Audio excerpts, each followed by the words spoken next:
ఒక్కనాటికి వెళ్ళడానికి వీల్లేదు, నువ్వు అంతఃపురంలోనే ఉండాలి, నీకు కావలసినటువంటి శుభకార్యాలన్నీ చక్కగా నిర్వహించుకో, దానాలు చేయి, ధర్మాలు చేయి, సమారాధనలు చేయి, ఏది కావాలంటే అది చెయ్యి, అసలు యథార్థమునకు నువ్వు రాజు నేను కాదు అని ఎంతో ప్రాధేయపడ్డాడు. చెప్పినప్పటికీ కూడా ధృతరాష్ట్ర మహారాజు కొంతకాలమే అంతఃపురంలో ఉండి ఏదో కొడుకులకు చేయవలసిన శ్రాద్ధ కర్మలు పూర్తి చేసి తదనంతరం గంగా తీరానికి బయలుదేరిపోతానని గాంధారితోటి సంజయుడితోటి కలిసి బయలుదేరి వెళ్ళిపోతున్నాడు. ఆ బయలుదేరి వెళ్ళిపోతున్న సందర్భంలో ధర్మరాజు గారు ఆక్రోశం తట్టుకోలేక గబగబా కుంతీదేవి దగ్గరికి వచ్చాడు. వచ్చి, అమ్మా, నీ కోడళ్ళని నువ్వు క్షేమంగా చూసుకో, ఇంటి పట్టున వ్యవహారాలన్నింటినీ చక్కగా నిర్వర్తించు.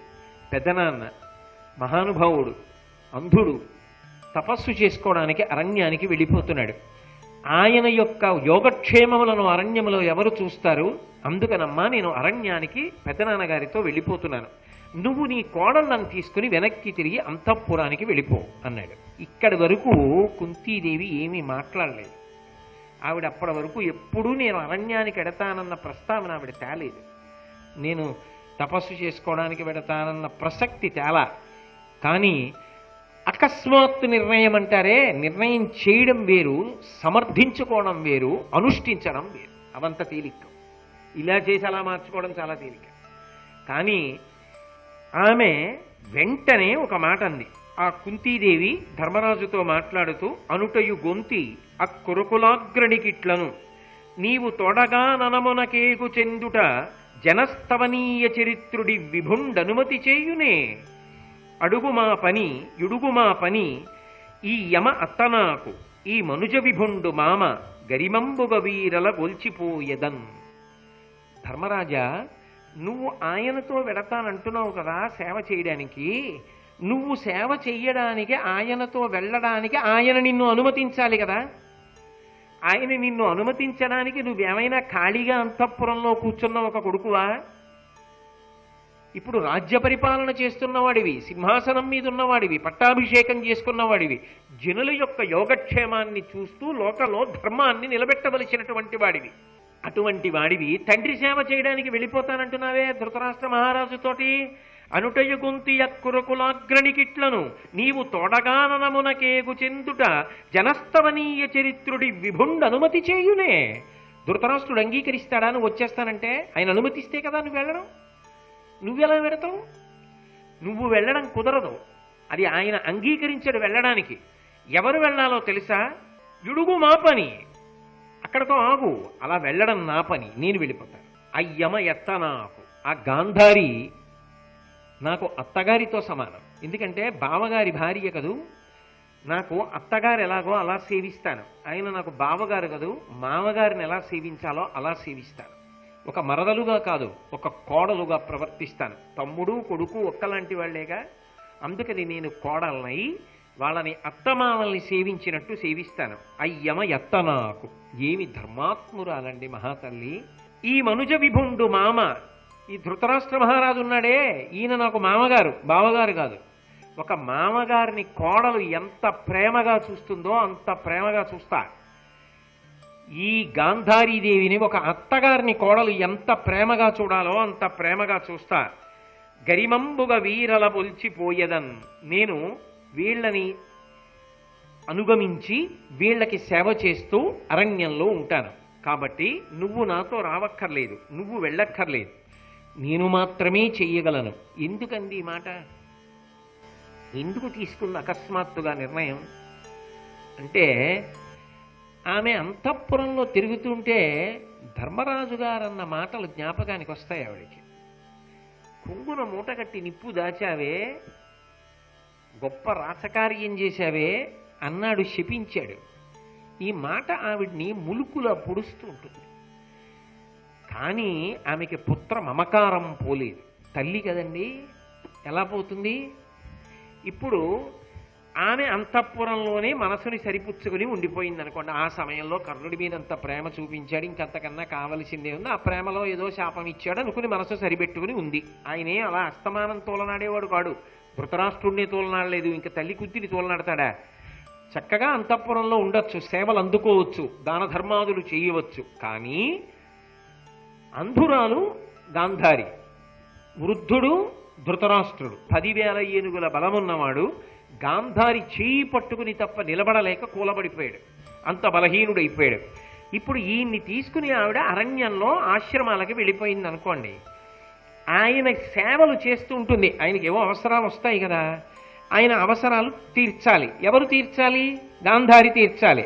ఆమె కళ్ళున్నది, కానీ పాతివ్రత్యము కొరకు ఆయన చూడని ప్రకృతిని నేను చూడనని శపథం చేసి గంతలు కట్టుకుంది. అందుకని ఆవిడ ఏమీ చూడలేదు. ఒక చూడలేని ఆయనకి ఒక చూడలేని ఆవిడ ఏ ఉపచారాలు చేయగలుగుతుంది? అంత బాగా చెయ్యడం సాధ్యం అవుతుందా? అప్పుడు ఎవరక్కడికి రావాలి? కొడుకు అక్కడికి రావాలి. ఒక కొడుక, 100 కొడుకులు. 100 కొడుకుల్లో తప్పు చేసిన వాడు దుర్యోధనుడు అయ్యి ఉండొచ్చు, దుశ్శాసనుడు అయ్యి ఉండొచ్చు. చంపేసేటప్పుడు ఇంత ప్రేమ చూపిస్తున్న ధర్మరాజు గారు కానీ, భీముడు కానీ, అర్జునుడు కానీ, నకులుడు కానీ, సహదేవుడు కానీ పెదనాన్న కోసం ఒక్కడిని వదిలేద్దామని వదిలేస్తే వాడు సింహాసనాలు తీసేస్తాడా? మళ్ళీ యుద్ధం చేయగలడా? ఒక్కడిని వదలలేదే, 100 చంపేశారే. కుంతీదేవి మాత్రం హాయిగా 5 సంతోషంగా అంతఃపురంలో గడుపుతోంది. 100 కన్న నేను అంత్యకాలంలో నా భర్తకి సేవ చేయడానికి ఒక్క కొడుకు మిగలకుండా అయిపోయానే. పెద్ద ఆయన అంత బాధపడుతున్నాడే, ఒక్క కొడుకు లేడే. ఇదంతా చేసింది పాండవులు కారు. నేను ఇంత బాధపడుతున్నా 100 మందిని కన్న తల్లిని, 5 కన్న తల్లి 5 సంతోషంగా ఉంది అన్న ఆలోచన రాగానే శపిస్తుంది. అక్కడ కూర్చుని శపిస్తుంది.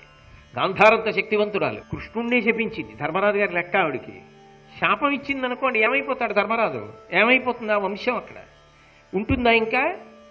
అందుకే తానిక్కడ ఉండి సుఖపడడం కన్నా తన బిడ్డల సుఖం కోసం తాను వెళ్ళిపోవడానికి నిశ్చయించు. అది కుంతీదేవి జీవితం. కుపుత్రో జాయి తత్కచితపి కుమాతాన భవతి అంటారు శంకరాచార్యులు వారు. అమ్మని కొడుకు తొందరపడి అనగలడేమో, అమ్మ అలా అనలేదు. ఎందుకనంటే వాడి మనసు చిన్నపుచ్చుకుంటుందేమో, బాధపడతాడేమో, ఏమైనా అనుకుంటాడేమో, ఎక్కువ క్లేశపడిపోతాడేమో, అందుకని కఠినంగా కూడా మాట్లాడలేదు. ఇంకా తండ్రి అనగలడేమో, తల్లి మాత్రం అలా అనలేదు. సరిపుచ్చుకొని పవిట కొంగు చాటున కన్నీళ్లు ఒత్తుకుని కొడుకు ఎక్కడ బాధపడిపోతాడో అని తక్కువ మాత్రమే మాట్లాడుతుంది తప్ప తీవ్రంగా మాట్లాడదు. అది అమ్మతనం. అందుకే అక్కడ లేని కష్టాన్ని తాను నెత్తికి ఎత్తుకుంది. పాండవులకు ఐశ్వర్యాన్ని వదిలిపెట్టింది, తాను అరణ్యవాసాన్ని ఎంచుకుంది. ఈ మాట చెప్పింది అనుకోండి పాండవులతోటి, అయ్యో అమ్మనిలా అన్నామే, బతుకంతా కష్టమే అమ్మకి. ఆవిడ సుఖపడింది ఎప్పుడు? మన కోసం కష్టంతోనే వెళ్ళిపోతుంది ఆవిడ జీవితం. అన్నది వాళ్ళని సుఖంగా ఉండడానికి కారణం అవుతుందా? వాళ్ళు సంతోషంగా ఉంటారా అప్పుడు? అందుకే ఇది తనకి సంతోషం అని చెప్పాలి. ఇది నాకు చాలా గొప్ప అవకాశం అండి అని మాట్లాడాలి. అలా మాట్లాడింది తప్ప ఎక్కడా కూడా మీకోసం నేను వెళ్ళాలి తప్పదన్న భావన కానీ, రేపు గాంధారికి ఆ భావన రాదా అన్న మాట కానీ పైకి తేల. ఏమి కుంతీదేవి, ఏమి తల్లులండి! ఏ ఇంట ఏ తల్లైనా కుంతీదేవి. ఆ ప్రేమ అంతే. భారతం బాగా చదువుకుంటే, కుంతీదేవి గురించి బాగా వింటే, ఇంటికి వెళ్ళిన తర్వాత అమ్మ ఉన్నవాడు ఎవరైనా ఉంటే ప్రదక్షిణం చేసి నమస్కారం చేయకుండా ఉండగలడా? అయ్యో అమ్మనిలా అన్నామే, బతుకంతా కష్టమే అమ్మకి. ఆవిడ సుఖపడింది ఎప్పుడు? మన కోసం కష్టంతోనే వెళ్ళిపోతుంది ఆవిడ జీవితం. అన్నది వాళ్ళని సుఖంగా ఉండడానికి కారణం అవుతుందా? వాళ్ళు సంతోషంగా ఉంటారా అప్పుడు? అందుకే ఇది తనకి సంతోషం అని చెప్పాలి. ఇది నాకు చాలా గొప్ప అవకాశం అండి అని మాట్లాడాలి. అలా మాట్లాడింది తప్ప ఎక్కడా కూడా మీకోసం నేను వెళ్ళాలి తప్పదన్న భావన కానీ, రేపు గాంధారికి ఆ భావన రాదా అన్న మాట కానీ పైకి తేల. ఏమి కుంతీదేవి, ఏమి తల్లులండి! ఏ ఇంట ఏ తల్లైనా కుంతీదేవి. ఆ ప్రేమ అంతే.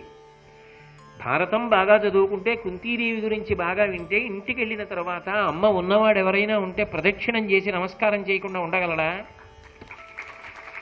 అమ్మ అమ్మే. వీళ్ళు అడవికి వెళ్ళిపోతే వీరలడవి కరుగగా ఇంట నుండంగనా మనం ఇయ్యకొనునే. బావగారు గాంధారి అరణ్యవాసానికి వెళ్ళిపోతే నేను ఉండగలనా ఇంట్లో?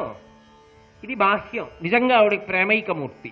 ఆంతరం, అమ్మ బాబోయ్ ఏ క్షణంలో ఏం శాపం ఇస్తుందో, నా పిల్లలు ఇలా సంతోషంగా ఉంటారా, ఇలా అన్నం తింటారా, ఇలా రాజ్యం ఏలుతారా అని బెంగే.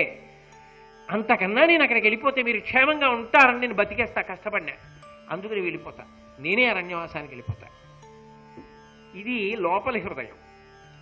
ఇది అమ్మ యొక్క తిరుగులేనటువంటి ప్రేమ. అలా అని వీరలయడ కొడుక అపచారంబులు పలుకుదునే విచారము విడుము ఏ నేరూపంబున నిరువన గారవమున ఇది వ్రతంబుగా గైకొంటిన్. నేను వీళ్ళ పట్ల ఏమైనా అపచారం చేస్తానని నువ్వు అనుకుంటున్నావా? నాకెందుకు వచ్చిన గొడవ? ఎక్కడో రాచమాతని హాయిగా అంతఃపురంలో ఉండవలసిన దాన్ని వీళ్ళేమో అరణ్యవాసానికి బయలుదేరారు, హాయిగా అంతఃపురంలో కూర్చుంటే సరిపోతుంది కదా, నేను ఉందును తగుదునమ్మా అని వీళ్ళు బయలుదేరారు, ఇద్దరునేమో గుడ్డేళ్ళు, అందుకే నేను వీళ్ళ వెంట బయలుదేరాల్సి వచ్చిందని మనసులో ఏదైనా క్లేశం పెట్టుకుని ఎప్పుడైనా నేను చెయ్యవలసిన ఉపచారము నందు వైకల్యమును పొంది అపచారము చేస్తానని అనుకుంటున్నావా? అలా చెయ్యను సుమా. నా గురించి అలా అనుకోకు. ఎక్కడ చొరక? నేను ఒకలా ఉంటే నువ్వు ఒకలా అనుకోవడం నీకు అలవాటు. శాపం ఇచ్చాడుగా, అలా అనుకోకు నాయన. నేనే ఉపచారాలు తక్కువ చేస్తాను అనుకోకు. లేకపోతే మళ్ళీ ఎప్పుడో ఏదో ఆ నిప్పు అక్కడ కట్టావు, ఈ నిప్పు ఇక్కడ కట్టావు అంటావేమో. అలా ఏం చెయ్యను, ఉపచారములే చేస్తాను. ఎక్కడ నుంచి ఎక్కడికి పెట్టి మాట్లాడుతుందో కొంత ఎలా అయినా వస్తుంది ఆ పద్యం. ఆక్రోశం ఉండదండి తల్లికి, లేకుండా ఎలా ఉంటుంది? కాబట్టి నేను వెళ్ళి వాళ్ళకి ఉపచారాలే చేస్తాను. నా వలన అపచారం జరగదు నాయన, నువ్వేం బెంగ పెట్టుకోక్కర్లేదు. మీ పెదనాన్నకి సేవలు సరిగ్గా జరగవు నేను ఎడితే అనుకుంటున్నావేమో, చాలా బాగా చేస్తాను. నిజంగా ధర్మరాజు గారు ఎంత గొప్పవాడైనా తల ఇలా ఎత్తుకుని ఉండగలనండి. అది కుంతీదేవి యొక్క వాక్చాతుర్యం అంటే, అది ఆవిడ మాట తీరంటే. అయినా ఆవిడ పిచ్చి ప్రేమ అంతే, ఆవిడ ధర్మం అంతే. ఆవిడ అయిన ధర్మాన్ని దాటదు. ఏదో మాట్లాడడం వచ్చు కదా అని కైకమ్మలా మాట్లాడదు, కైకమ్మలా ప్రవర్తించదు రామాయణంలో లాగా. కాబట్టి అని నీవేమియు అనకుము సహదేవుని ఏమరక ఉరయు దినకరసుతునిన్ భావమున తలుపుము ఏనా దేవసమని పుట్టు వడచితిం కపటమునన్. ఓ ధర్మరాజా, సహదేవుణ్ణి ఏమనకే. సాధారణంగా ఎక్కడికైనా వెళ్ళేటప్పుడు చిన్నపిల్లలు ఉంటారు, అల్లరి చేస్తారు. వాడు కొంచెం అల్లరి చేస్తాడు, వాడిని గబుక్కుని తిట్టకండే అని అప్పచెప్తుంది అమ్మ. ఆఖరివాడు తన కడుపున పుట్టాడా? తన కడుపున పుట్టిన ఆఖరివాడెవరు? నిజానికి అర్జునుడు. ఆవిడ అర్జునుడిని అప్పచెప్పట్లేదు, సహదేవుణ్ణి అప్పచెప్తోంది. ఇది ఆమె యొక్క వాత్సల్యం. ఆమెకి సవతి బిడ్డ తన బిడ్డ అన్న భావన లేదు. అందుకని సహదేవుడు చిన్నవాడు, ప్రేమగా చూసుకోనన్న ధర్మరాజా, ఏమనకే ఏ మరక అరయు, చాలా జాగ్రత్తగా చూసుకోను ఉస్మా. దినకరసుతునిన్, ఆ సూర్య భగవానుడి యొక్క కుమారుడు కర్ణుడున్నాడే, వాడు దేవసముడు, భగవంతుడితో సమానమయ్యా, దేవుడితో సమానం. వెళ్ళిపోయిన వాడంతేగా. సూర్యుడి కొడుకు సూర్యుడు కాకపోతే ఏమవుతాడు? ఆత్మావై పుత్రనామాసి. కాబట్టి సూర్యసముడు, కాబట్టి నాకు దేవుళ్ళంటి వాడయ్యావాడు. ఎందుకు నాకు దేవుళ్ళంటి వాడు? మీరైతే అన్నీ చేయించు శాపాలు ఇచ్చారు, వాడు నా చేత శాపాలు పొంది శరీరం వదిలేశాడు. అమ్మ కోసం ప్రీతిగా కౌగిలించుకుని వెళ్ళిపోయాడు. వాడు దేవుడు. ఎలా అయినా పెడుతుంది పద్యం. కాబట్టి వాడు నాకు దేవుడు అన్నట్లు ఒక మాట చెప్పాలి. ధర్మరాజా, దేవసమని పుట్టు వడచితిన్, ఆ కర్ణుడి పుట్టుక దాచాను. కపటమునన్, వంచనతో దాచాను. చాలా ధర్మరాజా, ఎందుకు ఈ బాధుడు? అస్తమానం నేను చెప్పాలా? ఎవరి కోసం ఆ రహస్యాన్ని దాచానో, ఏ కారణముల చేత దాచానో అర్థం చేసుకోకుండా ప్రవర్తించావే. నీ దృష్టిలో నేను వంచనతో కదా దాచాను, అలాగే అనుకో. వంచనతోనే దాచాను, తప్పక దాయవలసి వచ్చిందని ఆవిడ విడుతూ అనలా. నీకంతే అర్థమైనప్పుడు నేను అంతే చెప్తాను. వంచనతో దాచానయ్యా ఆ కర్ణుడి పుట్టుక. దేవుళ్ళు అంటే వాడు. కానీ పుత్ర వ్యామోహం వదల్లా అరణ్యాలకెడుతోంది. అది విచిత్రం. ఇన్నన్నా కూడా అని, అది పాపము దానికి నా మది నిప్పుడు వగతు విమల మానస, ఆ కీడు తొలంగునట్లుగా సత్పదార్థ దానములు చేయు తాత్పర్యమునన్. అది పాపమే, దాచడం, వాడు చనిపోవడం, ఇదంతా పెద్ద పాపం. వాడు ఎన్ని మాటలు బాధపడ్డాడో. ఒక్క ఉపకారం చెయ్యి, నా పాపం పోవడానికి నువ్వు దానాలు చెయ్యి. ఎన్ని రకాలుగానైనా తీసుకోండి ఆ పద్యాన్ని. నువ్వు దానాలు చేయి ధర్మరాజా. రాజువి, కొడుకు ఉన్న వాళ్ళల్లో పెద్ద కొడుకు కదూ, అందుకని అమ్మ తప్పులు పరిష్కారానికి నువ్వు దానాలు చేసి కాపాడు, నువ్వు దానాలు చెయ్యి అని అవ్విధమున కర్ణుడు ఆరడిబోయిన నాదు మనసంబు పోదు నూరు పరియలై తలంప పలు రాత చేసిన వారు గాగవలయు వంశవర్య. అంత గొప్పవాడే కర్ణుడు, అమ్మ మీద కూడా అంత ప్రేమ ఉన్నవాడే. ఒక్కసారి చెప్పా, నాన్న నువ్వు నా కొడుకురా అన్నాను. అమ్మా నువ్వు ఎందుకు వచ్చావో అర్థమైందమ్మా, నలుగురి జోలికి వెళ్ళనమ్మా, అర్జునుడి చేతిలో నేను, నా చేతిలో అర్జునుడు, 5గురు మాత్రం నీకుంటామమ్మా అన్నాడు. అన్నమాట ప్రకారం పోయాడరా, మిమ్మల్ని వదిలిపెట్టాడు. అలాంటి కొడుకుని కన్నాను. వాడు పోయాడన్నాక నా గుండె బద్దలైపోవాలి కదా, బద్దలవలేదురా, బతికే ఉన్నాను. ఎన్ని రాళ్లతో చేశారో నా గుండెని. వంశవర్య, వంశంలో గొప్పవాడవైన ధర్మరాజా, నీవును తమ్ములు భక్తిభరావేశముతోడ తలపుడం మహితాత్మున్ ద్రోమదినిప్పుడు దృఢ సంభావన మన్నింపుమయ్య పౌరవముఖ్య. నువ్వు మీ తమ్ముళ్ళు కూడా భక్తితో తలుచుకోండి, కర్ణుణ్ణి ఎప్పుడు తలుచుకున్నా. ఇక ఆయన దోషములు కాని వైరభావములు కాని స్మరించకండి, గౌరవంతో భక్తితో స్మరించండి. ఓ పౌరవముఖ్య అంటే కురుచక్రవర్తి పుట్టినటువంటి వంశంలో పుట్టినటువంటి వాడా, నా భావాన్ని గౌరవించవయ్యా అని భీమార్జున నకుల మన కామంబులు సఫలతా ప్రకాశంబులుగా భూమీశ అరసి ఒనరుపు ఏమిట నేమరకు ధర్మమిల అరయునెడన్. నీ తమ్ముళ్ళున్నారు కదా భీమార్జున నకుల సహదేవులు, వాళ్ళ మనసులో ఏ కోరికలున్నాయో తెలుసుకుని ఆ కోరికలు తీరేటట్టుగా అన్నగారివి, తండ్రి లేని పిల్లలకి అన్నగారివి తండ్రితో సమానం కాబట్టి వాళ్ళని అన్నలా తండ్రిలా కాపాడి ప్రేమతో వాళ్ళ కోరికలు తీరి వాళ్ళు సంతోషంగా ఉండేటట్టుగా చూడవయ్యా అంటే ఇంచుమించు అప్పగింత. ఇక రాదుగా మరి, ఇక్కడ కూడా ఇది ఆఖరిసారి కాబట్టి వాళ్ళని జాగ్రత్తగా చూసుకో. నా కోడలు ద్రౌపదీదేవి చాలా చాలా జాగ్రత్త సుమా, కులకాంత, ఆమె మది గాయపడకుండా చాలా మర్యాదతో ఆమెను చూసుకోండి అని చెప్పిన తరువాత భీముడు మాట్లాడాడు.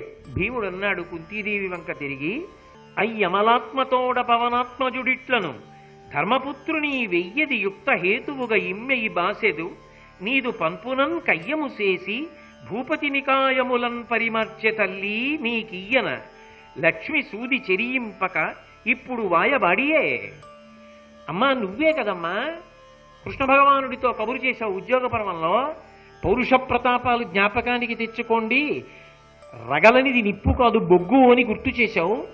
నువ్వు చెప్పినట్టే కదమ్మా ధర్మరాజు గారు మమ్మల్ని అందరినీ కూడా యుద్ధంలో నియోగించి యుద్ధం చేశాడు. ఆ యుద్ధంలో గెలిచిందంతా ఎవరి కోసం? నీ కోసం.